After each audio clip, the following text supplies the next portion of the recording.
Innings এবং 51 রানের হার বাংলাদেশের জন্য হয়তোবা এমন হার লজ্জার, বাংলাদেশের দর্শকদের জন্য এমন হার হতাশার, কিন্তু খুব বেশি কি হতাশায় ভেসে যাওয়ার মতো সুযোগ আছে। প্রথম টেস্টে বাংলাদেশ জিতেছে এবং সেটা ঐতিহাসিক জয় ছিল। 23 বছর পর অস্ট্রেলিয়ায় খেলতে এসে বাংলাদেশের এমন জয় দর্শকদের আনন্দিত করেছে, অবাক করেছে। তাই দ্বিতীয় টেস্টে বাংলাদেশের দর্শকদের এক্সপেকটেশনটা অনেক বেশি ছিল, বাংলাদেশ সেই এক্সপেকটেশন পূরণ করতে পারেনি। কিন্তু দুই ইনিংস মিলে আসলে একবারও 100 রান করতে না পারা, সেটা বাংলাদেশের জন্য হয়তোবা সেটা হতাশার হতে পারে।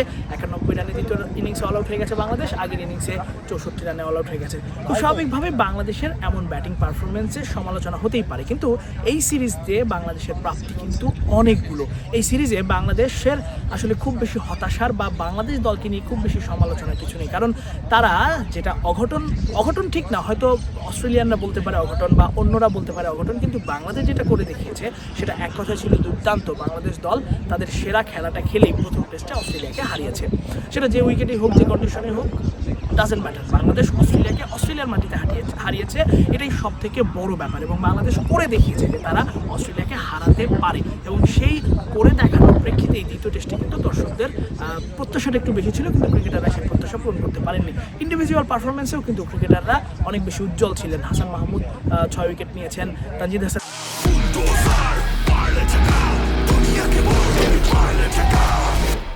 তামিম 100 করেছেন, নাজমুল হোসেন শান্ত রহমান একটা ইনিংস খেলেছেন, সাদমান ইসলাম ভালো করেছেন, মুমিনুল ভালো করেছেন, কিন্তু দ্বিতীয় টেস্টে এসে তারা আবার ব্যর্থ হয়েছেন। সেখানে আবার শরীফুল 7টা উইকেট নিয়েছেন।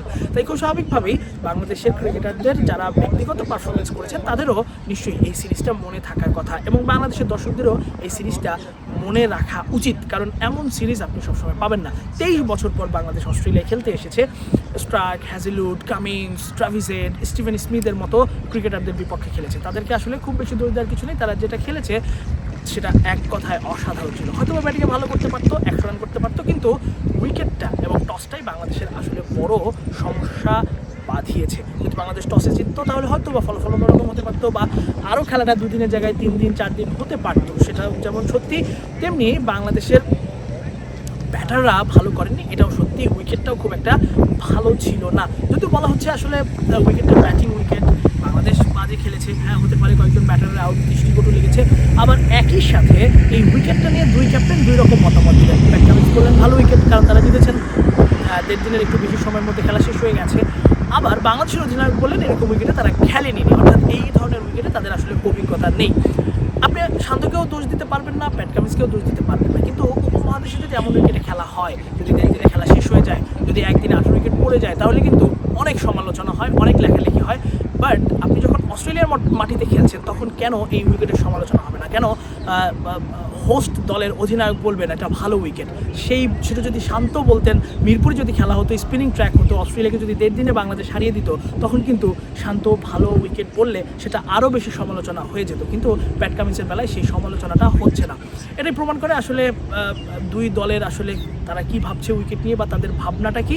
কিন্তু এমন উইকেট বানিয়ে অস্ট্রেলিয়া যখন প্রথম টেস্টে হেরে গেছে, তখন তাদের দ্বিতীয় টেস্টটা বা বাউন্স ব্যাক করাটা খুবই প্রয়োজন ছিল, এবং সেটা প্রয়োজনে তারা উইকেটটা বেশ বাউন্সি করেছে, ঘাস ছিল, সেখানে ময়েশ্চার ছিল, এবং সেই সুযোগটা তারা একেবারেই টস জিতে দারুণভাবে নিয়েছে।